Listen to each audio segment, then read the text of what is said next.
Ciao a tutti, benvenuti à segunda aula do nosso projeto especial Biblioteca do Crochê, os vídeos que sobem aqui no canal toda sexta-feira, especialmente para os iniciantes nessa arte maravilhosa que é o crochê.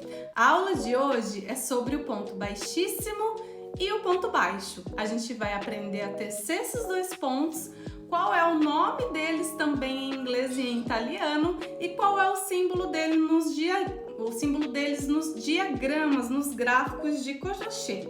Então, vamos começar pelo ponto baixíssimo, que em inglês se diz slip stitch. Slip stitch. E tanto faz para o inglês americano quanto para o inglês britânico. É a mesma forma de dizer. Já em italiano se diz maglia bassissima.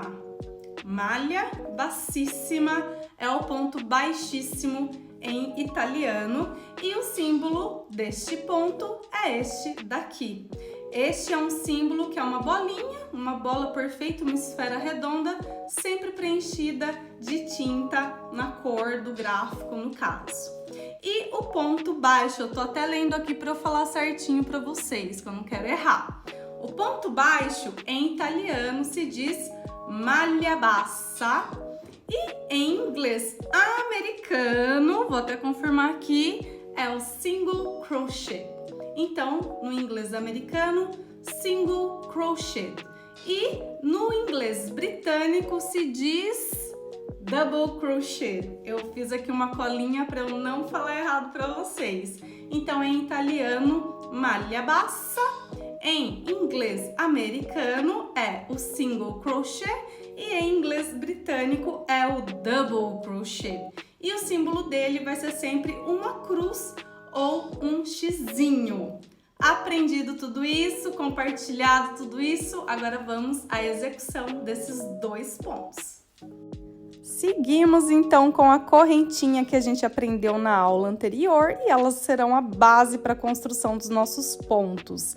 Então, a gente salta a última correntinha que a gente fez, insere a agulha na alça da correntinha seguinte, laça o fio e fecha o ponto. De novo, insere a agulha, laça fio e fecha o ponto. Mais uma vez para vocês verem, a gente insere a agulha por entre a alcinha da correntinha, laça o fio e fecha o ponto. Ele é bem simples de ser executado. É importante treinar também nessas primeiras amostras para entender sobre tensão de fios, não fazer ele muito apertado, senão as peças vão sempre ficar um pouco tortas e repuxadas.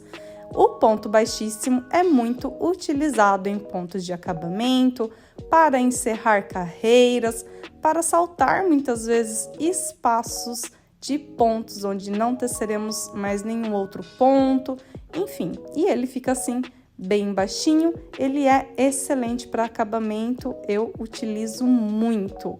Então, este é o ponto baixíssimo, esta é a execução desse ponto.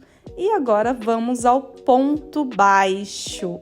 Continuamos aqui na mesma carreira de correntinhas, inserimos a agulha, laçamos o fio e agora a gente vai laçar o fio de novo e só então fechar o ponto fechando, né, as duas laçadas juntos, desta forma que eu estou demonstrando para vocês. O ponto baixo, ele já é um ponto que começa a ter um corpo um pouco mais alto e também é um ponto essencial do crochê.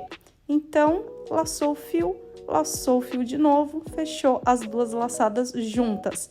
E aqui, então, ponto baixíssimo bem baixinho, sem muito corpo de ponto, e o ponto baixo, que já começa a ter um corpinho de ponto.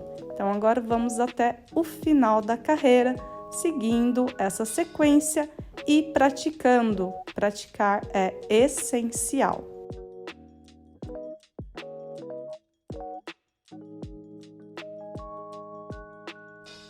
Então, essa é a aula de hoje. Aqui a diferença para vocês entre o ponto baixíssimo e o ponto baixo, a parte de trás desses pontos e nos vemos na próxima semana. Um beijo e tchau, tchau!